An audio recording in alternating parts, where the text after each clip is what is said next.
Episode 262 rebirth of white soul. यह story मेरे channel addition पर अपलोड किए गया है। चलिए शुरू करते हैं। ये देखकर निहारिका की दिल में आग लग गई। वो ईशानी की जगह पर खुद को इमेजिन करने लगी। वो पल कितना खुशी भरा होता, वो और मोक्ष ऐसे ही प्यार से एक दूसरे की हाथ पकड़कर चलते। अब आगे। उसने गुस्से से अपनी मुठिया कस लिया, पर वो चाहकर भी इस वक्त कुछ नहीं कर सकती थी।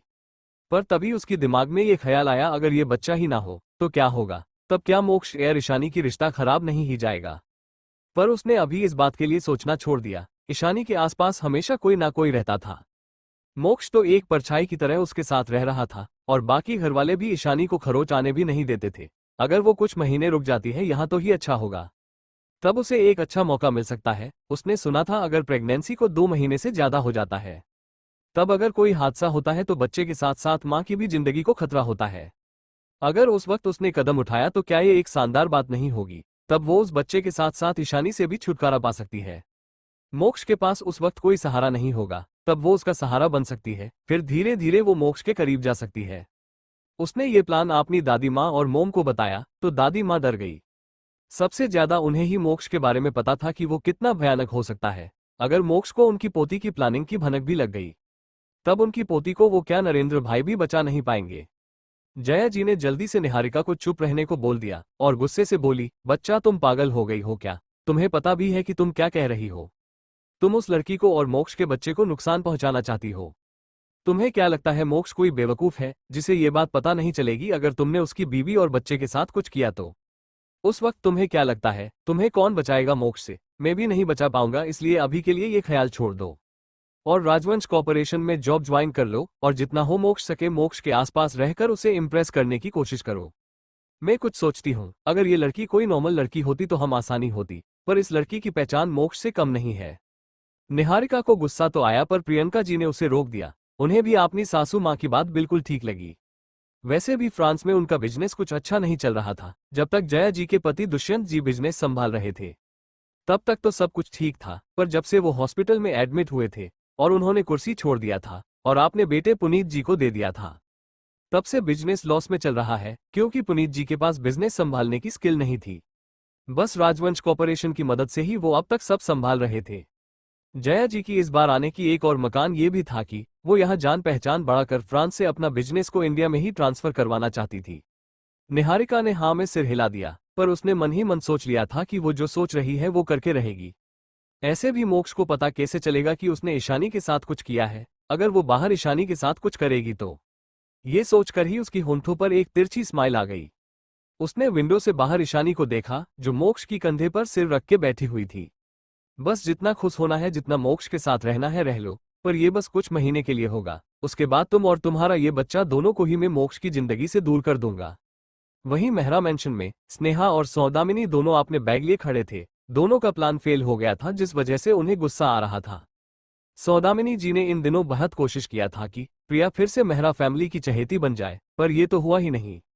ऊपर से यशराज ने भी इस वक्त अपनी मां को यहां से दूर रहने को बोल दिया, क्योंकि बहुत सारी ताकतें मुंबई में आ रही थी। किसी को नहीं पता किस वक्त क्या हो जाए। सौदामिनी जी चाहकर भी अभी दादाजी से प्रॉपर्टी नहीं ले सकती थी, क्योंकि प्रॉपर्टी सिर्फ रविकांत जी के नाम पर नहीं था, सुकेत आरती जी और चारों बच्चों के नाम पर भी था। प्रिया के साथ बस 10% शेयर थी, वो भी छोटी सी कंपनी की। मेहरा कॉर्पोरेशन की शेयर जो प्रिया के नाम पर ट्रांसफर होना था वो नहीं हुआ था, क्योंकि राहुल के साथ प्रिया की सगाई टूट गई थी। और ये महाजन फैमिली की तरफ से नहीं था, वाली समीर और सुकेत जी ने ही ये सगाई तोड़ा था, क्योंकि वो महाजन फैमिली को धोखा नहीं दे सकते थे। प्रिया की इमेज खराब हो गई थी, वो पहले से ही किसी के साथ सो चुकी थी। भला राहुल जैसा लड़का प्रिया को क्यों अपनाता? और सगाई टूटने से तो महाजन फैमिली ही सबसे ज्यादा खुश थी। प्रिया अपने भाई और डैड के ऊपर बहुत गुस्सा थी। वो राहुल को छोड़ना नहीं चाहती थी, पर राहुल ने तो उसकी नंबर ही ब्लॉक कर दिया था। इसलिए इस प्रॉपर्टी पर प्रिया की कोई हक नहीं था। दादाजी ने अपनी शेयर ईशानी के नाम कर रखी थी। उनका तो प्लान था कि सब प्रिया को प्रिंसेस की तरह प्यार करके अपना सारा शेयर और प्रॉपर्टी उसे दे दे। फिर सौदामिनी जी और यशराज अपनी चाल चलकर उनके सामने आते। पर कुछ भी इस वक्त उनकी प्लान के हिसाब से नहीं हो रहा था। ईशानी भी यहाँ नहीं आ रही थी, और उसने दर्शित से सुना था कि वो राजवंश फैमिली के साथ मोक्ष के साथ रह रही है, और अब वो यहाँ नहीं आने वाली है। इसलिए सौदामिनी जी कुछ भी नहीं सकती थी। भला दुनिया की सबसे बड़ी फैमिली के साथ वो कैसे पंगा ले सकती थी? उनके होते हुए वो ईशानी को छू भी नहीं सकती थी। वहीं स्नेहा भी मोक्ष को देख नहीं पा रही थी, इसलिए वो यहाँ नहीं रहना चाहती थी। वो तो सिर्फ मोक्ष के लिए इस घर में रहना चाहती थी, अब है मोक्ष ही नहीं आ रहा है तो वो यहाँ रुक कर क्या करेगी। ऊपर से हर दिन रेहान और अयान बिना रोके समझे उसकी बेइज्जती कर देते थे। सौदामिनी जी झूठी स्किल लिए सबको देख हर बोली, हम फिर बाद में आएंगे और जब आऊंगी तुम सबको इस घर से बाहर फेंकूंगी। सौदामिनी जी मन ही मन बोल रही थी। प्रभा जी मन ही मन बोली, तुम्हें फिर से आने की क्या जरूरत है, यहाँ फिर से क्या तांडव करने आओगी तुम, मेरा बस चले तो मैं तुम्हें इस घर में कभी कदम भी ना रखने दूं। चलो रेहान, अयान ये बैग ले चलो, सौदामिनी जी ने घमंड से कहा, जैसे रेहान और अयान उसकी पर्सनल नौकर हो। पर इस बार तो उनके दादाजी भी सौदामिनी जी को खास भाव नहीं दे रहे थे, तो वो उनकी बात को क्यों भला मानते। रेहान मुंह बनाकर बोला, बुआ दादी जी माफ करना, हमारे पास टाइम नहीं है। मुझे एक न्यू प्रोजेक्ट मिला है, मुझे अभी सीखना है और अयान भी मेरे साथ जाने वाला है, इसलिए आप गार्ड्स के साथ चली जाइए। नहीं, ये थोड़ा अच्छा नहीं होगा, वैसे आप तो इस घर में प्रिया से सबसे ज्यादा प्यार करती हो ना, प्रिया आपको छोड़ने चली जाएगी। अयान भी बोला, हाँ बुआ जी भाई बिल्कुल सही कह रहे हैं, हम दोनों के पास बिल्कुल भी टाइम नहीं है, आप प्रिया को अपने साथ ले जाइए। ये सुनकर सौदामिनी जी का चेहरा काला पड़ गया, ये दोनों उसकी बातों को काटने की हिम्मत कर रहे हैं।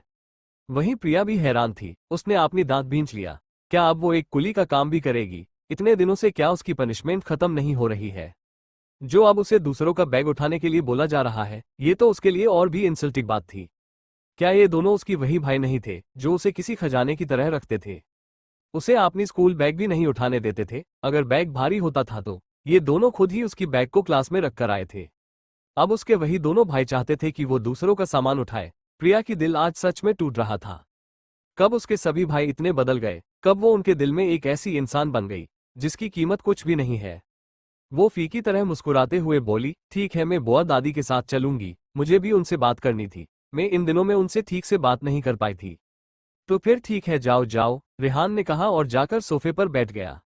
बाकी सब रेहान और अयान को हैरानी से देख रहे थे, पर वो जानते थे कि ये दोनों ही स्नेहा और सौदामिनी जी को खास पसंद नहीं करते हैं, इसलिए किसी ने कुछ भी नहीं कहा। वहीं दादी माँ तो उन दोनों की चालाकी से काफी खुश थी। तीनों गुस्से से वहां से चले गए, गार्ड्स भी उनके साथ चले गए। उन तीनों के जाने के बाद सब सोफे पर बैठ गए। सुकेत जी ने आंखें छोटी करके रेहान और अयान को देखा और बोले, क्या सच में तुम दोनों को कोई प्रोजेक्ट करना है। आपने डैड की बात सुनकर दोनों हड़बड़ा गए और हंसते हुए बोले, वो डैड ऑफकोर्स हमें काम है, हम भला झूठ क्यों ही बोलेंगे। हाँ हम पता है कि तुम दोनों कितना सच बोल रहे हो, सुकेत जी ने कहा। रेहान और अयान अभी सोच रहे थे कि इससे कैसे बाहर निकले, तभी दादाजी का फोन रिंग हुआ। उन्होंने जल्दी से कॉल रिसीव कर लिया और खुशी से बोले, इशू बच्ची तुम कुछ दिनों से हम कॉल ही नहीं कर रही ही, तुम ठीक तो हो ना बच्ची। ईशानी की नाम सुनकर दादी माँ और बाकी सब फोन की तरफ देखने लगे। उन लोगों को भी पता था आज अगर इंडिया वायरस से बच गया है तो ये सब उनकी बेटी की वजह से हुई है। सुकेत जी और आरती जी और चारों भाइयों को उस पर गर्व महसूस हो रहा था, पर वो कुछ भी नहीं कर सकते थे, ना वो ईशानी से बात कर सकते थे। उन्हें ईशानी के लिए चिंता भी हो रही थी, क्योंकि उन्हें अच्छे से पता था कि दुनिया की सारी ताकतें इस वक्त ईशानी को ढूंढ रही है। दादी माँ ने कॉल को स्पीकर पर करने को कहा ताकि सब सुन सके। तभी उधर से ईशानी बोली, मैं बिल्कुल ठीक हूँ दादाजी, और अभी मैं मोक्ष के साथ राजवंश विला में ही रहने वाली हूँ, और आप पर नाना बनने वाले हो और दादी माँ पर नानी। उसकी ये बात सुनकर सबका मुंह खुल गया, सब हैरान थे, पर दादाजी जी को जैसे होश आया वो तो खुश हो गए, दादी माँ भी खुश हो गई और फोन के पास आकर बोली, क्या तुम ये सच कह रही हो बच्चा, मतलब तुम माँ बनने वाली हो। हाँ दादी माँ, ईशानी ने हंसते हुए कहा। थोड़ी देर और बात करने के बाद दादी माँ ने कॉल रख दिया और सब खुश थे, पर सुकेत जी, आरती जी और चारों भाई टेंशन में आ गए। आरती जी बोली, डैड ये शादी से पहले ये गलत है। बाकी सब भी उनकी बातों से सहमत थे, तो दादाजी को ये बताना ही पड़ा कि ईशानी और मोक्ष पहले से ही शादीशुदा है। ये बात घर में सिर्फ दादाजी, दादी माँ और दर्शित को पता थी, पर आज सबको पता चल गया। ये जानकर कि दोनों ने शादी कर लिया है, सब खुश हो गए, अब उन्हें कोई चिंता नहीं हो रही थी। दादी माँ ने ये बात प्रिया को बताने से मना कर दिया। 2 महीने बाद अब तक बहुत सारी ताकतें मुंबई में आकर डेसे बस गई थी और डॉक्टर ईशा को ढूंढने की कोशिश कर रहे थे सब।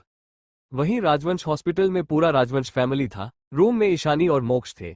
आज ईशानी की पहली बार अल्ट्रासाउंड होने वाली थी और ईशानी नॉर्मल थी, पर मोक्ष के मन में तो डेसे हजार इमोशन जग रहे थे। मोक्ष ईशानी की हाथ पकड़कर बेड के पास खड़ा था, उसके मना करने के बावजूद भी पूरी फैमिली यहां आ गए थे। सबको जानना था कि उनकी प्यारी बहू और बच्चा कैसे है। डॉक्टर को हंसी आ रही थी मोक्ष को इतना नर्वस देखकर, पर डर की वजह से वो हंस नहीं पा रही थी। डॉक्टर ने जेल लगाकर ईशानी की अल्ट्रासाउंड स्टार्ट कर दिया और दोनों को मशीन की तरफ देखने को बोली। धीरे धीरे 2 से 3 इंच का 2 छोटा छोटा डॉट दिखाई दिया। ईशानी की होने पर स्माइल आ गई, वहीं मोक्ष को समझ ही नहीं आ रहा था। उसका बच्चा कहाँ है डॉक्टर, मेरा बच्चा कहाँ है? मोक्ष ने कंफ्यूजन से पूछा। तो डॉक्टर स्माइल करते हुए बोली, मिस्टर राजवंश, दोनों डॉट दिखाई दे रहा है, वो दोनों बच्चे हैं। कांग्रेचुलेशन मिस्टर एंड मिसेस राजवंश, आप ट्विंस के साथ प्रेग्नेंट है।